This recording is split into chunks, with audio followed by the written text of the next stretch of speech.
You're a laboratory experiment, Rogers. Everything special about you came out of a bottle. You know what Syndrome says, when every soldier is super, none of them are. Respectfully, I would have to disagree. Several Marvel characters saw their hero or villain origin thanks to the pursuit of becoming a super soldier. You don't want to do this. They volunteered for experiments, wound up in lab accidents, and in some occasions were forced against their will to inject some kind of serum designed to enhance them to a superhuman level. Sometimes it works out great, and other times you earn the nickname Abomination. Of all the enhanced heroes and villains running around, let's take a look at just who ranks highest above the rest. Before we get started, does anyone want to get out? Robbie Reynolds is not only one of the most powerful heroes in the Marvel Universe, but he is also lesser known for being the most powerful super soldier. Robbie was a drug addict who one day broke into the wrong lab trying to get his fix. This particular lab was trying to create their own version of the super soldier serum, only far more powerful. Instead of being turned into Captain America, the recipient of this serum would basically be turned into Superman. Robbie accidentally took some of this serum and became the Sentry, a man stacked with incredible power that made him nearly untouchable. This golden Sentry serum gave Robbie the ability to fly, super strength, laser vision, and the whole nine. Truthfully, an equal in power to DC's Superman. However, while the lab thought they had created such a success, the dark truth would soon be revealed. With the ever-powerful and heroic Sentry comes his dark alter ego, the Void. The Void has all the same powers as the Sentry, but obviously uses them for less than stellar purposes. The instability of the serum recipient led to a huge help on one hand, but a bigger problem to deal with on the other. Overall, whether he's the Sentry or the Void, everyone would agree that Robbie is the strongest super soldier ever created. You know, the MCU may only have super soldiers born from some type of serum, but in the comics, super soldiers are made in more ways than one. Pretty much whenever a government or scientific entity tries to turn a person into a living weapon, they wind up creating a super soldier. There is perhaps no greater example of this than the Wolverine. Logan was a mutant who, due to his incredible healing factor, lived a long, unkillable life. He fought in wars throughout history and eventually volunteered for the Weapon X program. This program infused his skeleton with an unbreakable metal called adamantium, turning Logan into an animal and unstoppable killing machine. His bone claws became sharp blades, and this procedure that would have killed any other man or mutant made this mutant a huge threat. He then fought against those who turned him into this weapon, meaning he wasn't the best at following orders. But Logan would still go on to become a rough and rugged hero, and one that nobody should even think about messing with. Wolverine wasn't the only one to have a run-in with Weapon X. The only difference is Wade Wilson had no powers going into his treatment to turn him into a super soldier. Luckily, the process did nothing to affect his wit, but it did mess up his face and allowed his body to constantly heal the cancer crawling throughout it. I know, right? Wade Wilson, better known as Deadpool, the merc with a mouth, is an extremely powerful mutant whose mutation was brought out through the Weapon X program.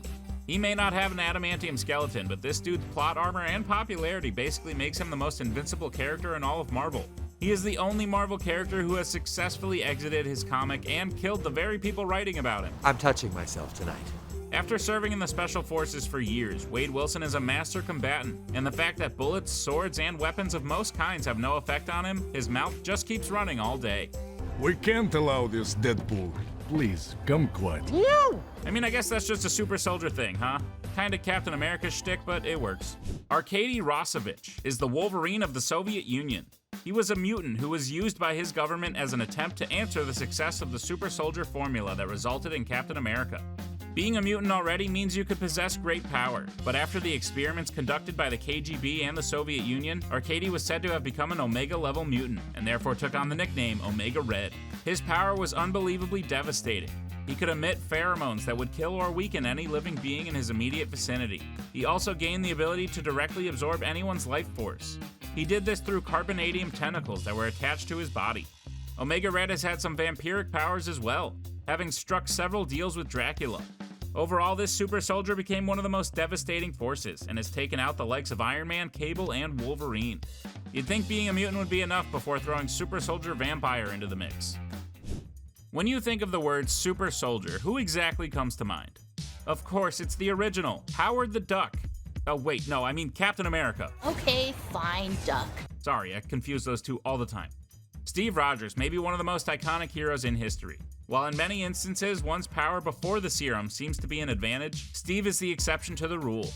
His power came from his ability to be a good man. While he may not have had the strength of a soldier, he definitely had the heart of one. He is also only one of 2 people to receive Dr. Erskine's formula, which accentuates the good and the bad qualities in the person who takes it. The serum amplifies everything that is inside, so good becomes great. Steve was chosen as the recipient of this serum because of his lack of negative features, and was turned into the world's first super soldier.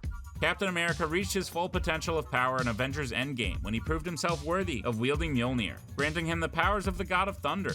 Steve Rogers is the pinnacle of what it means to be heroic, as he stood against an entire army all on his own. He is the world's first super soldier and clearly one of its best. Luke Cage is a very powerful hero who likely has to blow his entire budget buying new shirts all the time because the old ones have a nasty habit of becoming full of bullet holes. Luke volunteered for Dr. Noah Bernstein's super soldier experiments. Needless to say, they were a smashing success, and Luke not only gained incredible strength, but bulletproof skin as well. Luke Cage has been a member of the Defenders and formed the Heroes for Hire with Iron Fist, a literal crime-fighting company. Luke Cage's official superhero alias is Power Man, and boy does it fit. But when your name is already Luke Cage, the superhero alias feels sort of redundant. Cage's skin cannot be pierced, and while he appears as just a man, he is capable of tangling with some of the strongest beings Marvel has to offer. He's no Hulk, but is certainly in the conversation, knocking out superpowered villains like the Rhino with a single punch. At the end of the day, Luke Cage was a very successful super soldier who went on to be one of the greatest street-level crime-fighting heroes. Emil Blonsky was a former commander of the British Royal Marines with a long history of military service, declining every offer of a desk job because, in his own words, he's a fighter. Back when Thaddeus Ross was just giving away super soldier serum to any Joe Schmo who walked by him on the street, he offered Blonsky a fighting chance in taking on the Incredible Hulk. Dusting off an old project, Ross took past attempts at replicating the formula from Dr. Erskine that were somewhat successful but never got it quite right. However, they still succeeded at giving Blonsky enhanced strength and reflexes, as well as an increased healing factor that really helped after the Hulk kicked his face into the next universe 3 phases before the MCU would even introduce the multiverse. Blonsky's true power came when he became Abomination. Already feeling adverse side effects from the serum Ross gave him, he demanded that Samuel Stearns give him the same power that lied within Bruce Banner. Infusing Blonsky with Banner's blood, the mixture with the serum inside him was truly an abomination. It allowed Blonsky to nearly defeat the Hulk and destroy Harlem in the process. High-powered rockets had no effect on him, and his strength, speed, and stamina grew equivalent to that of the Incredible Hulk. He has been waiting in maximum containment for his glorious return, which appears to be happening as we speak. Tell me if this has ever happened to you. You're passionate about recreating the super soldier serum, but when a corrupt company butts its nose in your business, you burn all your research and inject yourself with the only successful vial of serum you had created. But that's only part 1. Then you're going for a drive and you carelessly crash into not just a swamp, but a mystical swamp.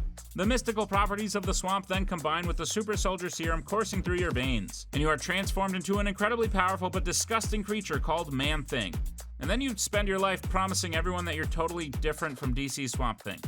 I don't know about you, but that happens to me like once a month. The same can be said for Dr. Ted Sallis, whose research was corrupted by AIM and he found himself on the wrong end of a car crash. He still has unbelievable strength backed by magical properties that help him fight crime in the least typical of ways. He doesn't really join teams and is in the most bizarre Marvel stories. Oh, and he may or may not have been a champion gladiator on Sakaar. Isaiah Bradley's origin story is a terrible one, horrific and wrong. However, it led to him becoming one of the most powerful super soldiers in history. After Dr. Erskine was killed and the original version of the super soldier serum was lost, the US government took 300 black soldiers and experimented on them, trying to recreate the success of the original serum. Very few actually survived, and the ones that did saw enhanced strength and performance on a level of Captain America. Of those few survivors of the experiment, only one person survived the covert missions, and his name was Isaiah Bradley. His story and history was then buried, and he was locked in prison for decades. It's a tragic story that created an incredibly strong super soldier, even capable of easily defeating the Winter Soldier. Overall, the story of Isaiah Bradley is a tragic one, but he wound up being an American hero with the strength and courage that would go on to inspire scores of heroes to come. If there's one person that really showed us why Steve Rogers was the perfect recipient of the super soldier serum, it's probably the guy that sort of screwed it up. John Walker was actually a decorated US military hero with an impressive resume of service before he was even chosen to be the next Captain America. His combat ability was already very high caliber thanks to his military record, and he was said to be the peak of human physicality with no substance boost. After his appointment, he began special government missions alongside his friend Battlestar. To say this guy had super soldier envy would be a gross understatement. This better be an unbelievable explanation. Take it easy before it gets weird. After he was absolutely embarrassed by the Dora Milaje, John Walker took a vial of serum stolen by the Flag Smashers and became a super soldier in his own right. He killed a member of the Flag Smashers after the death of his friend and was able to hold his own for some time against Bucky and Sam at the same time. While his short run as Captain America may not have worked out, John may find his new super soldier abilities to be useful under his new role as the U.S. agent. Johann Schmidt was the leader of the Nazi science division in World War II known as Hydra. He led the group Rogue and sought to take over the whole world. Initially, he captured Dr. Abraham Erskine, who had already created the very first version of the super soldier serum that would eventually create Captain America. This version of the serum accentuated all features, both good and bad. This drove Schmidt's insanity and desire for conquest up an extreme amount, along with his increased fighting prowess and strength. Unfortunately, the serum was clearly not through all the testing phases, as it left a rather notable side effect which would lead to his new nickname. The serum caused the very skin on his head to melt off, leaving nothing but a red skull in its place. In a one-on-one fight, the Red Skull is able to hold his own against Captain America, even denting the very first version of his shield. Unfortunately, his quest for power caused him to be transported by the Tesseract into deep space, cursed to be the keeper of the Soul Stone. Isaiah Bradley's legacy definitely lived on far beyond the amazing feats of power he accomplished. His grandson Eli definitely takes after his grandfather, in more ways than one. Eli's story may not have started the same as his grandfather's, especially since he was born without his grandfather's super soldier ability. However, he still wanted to be a hero just like Isaiah and Captain America. He lied to Iron Lad in order to join the Young Avengers, but in order to fake having super soldier abilities, he used illegal mutant growth hormone to fake it. He shielded people and did so much good, but once his secret was revealed, he quit the team. After being involved in an accident, his grandfather Isaiah was forced to transfer some of his blood to young Eli. The result of this was Eli actually getting the power to match his level of spirit. He became a very powerful super soldier and an extremely helpful member of the Young Avengers.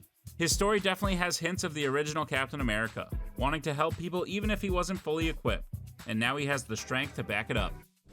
During the Cold War, Alexei Shostakov became a Russian symbol meant to rival the status of Captain America. While he may not be as impressive as Steve Rogers when it comes to heroics, the Russian variant of the super soldier serum definitely had some impressively powerful results. In his prime, we see that the Red Guardian can throw incredibly heavy objects and fight from the wing of a plane. As time goes on, however, and Alexei spends some time in a Siberian prison, he seems to have fallen a little out of shape. It still fits. Still strong enough to beat every prisoner in an arm wrestle with his eyes shut, the Red Guardian proves his super soldier serum definitely has some long-term effects. He has an increased ability to scale walls and completely smashes through a metal door during his prison break. While he claims to have beaten Captain America, I'm not so sure the power displayed, while impressive, would even be a match for Steve, even if that timeline's made any sense in backing his story up. Steve Rogers' best friend and member of the 107th Infantry, Bucky's whole unit was captured by the Red Skull. At this point, Bucky was experimented on by Arnim Zola, the Red Skull's scientist attempting to recreate Erskine's formula. Given Zola's variant, Bucky was able to survive an incredible fall that left everyone believing him dead for decades to come. During this time, Hydra took control of Bucky's mind and replaced his missing arm with a new metal one. He became a ghost story known as the Winter Soldier and was credited for dozens of high-profile assassinations. He can fight Captain America one-on-one and is an absolute expert fighting strategist, taking out an entire airfield of S.H.I.E.L.D. agents and escaping an entire police force in Civil War. Eventually, with some help from his friend and the Wakandans, Bucky was free of his mind control and became an essential ally against the forces of Thanos. Bucky helped Sam become the new Captain America and defeated several Flag Smashers as well as John Walker in combat. Overall, Bucky's history is a tragic one, but it allowed him to become one of the most powerful precision weapons in the MCU. Natasha Romanoff is the Black Widow. She gave her life for the Soul Stone, allowing the Avengers to bring everyone back. While she may have a somewhat murky past, she proved herself to be a hero through and through. Just like the rest of the Black Widows, she was raised in the Red Room to be a killing machine. It's not explicitly stated in the MCU whether the Black Widows share the exact backstory of the comics, but based on all the car accidents and multiple story falls that Natasha survives, I would guess it's a safe bet. In the comics, part of the Red Room training includes infusion of an augmented version of the super soldier serum. It doesn't quite give her the strength of someone like Captain America, but it definitely makes her stronger than your average soldier. This augmented version of the serum helps turn the Black Widows of the Red Room into the greatest and most efficient assassins on the face of the planet, and Natasha Romanoff is the absolute best of the best. Geez, there's so many of these people, I'm surprised Steve hasn't already set up a support group for super soldiers. Which Marvel super soldier do you think is far and away the most powerful?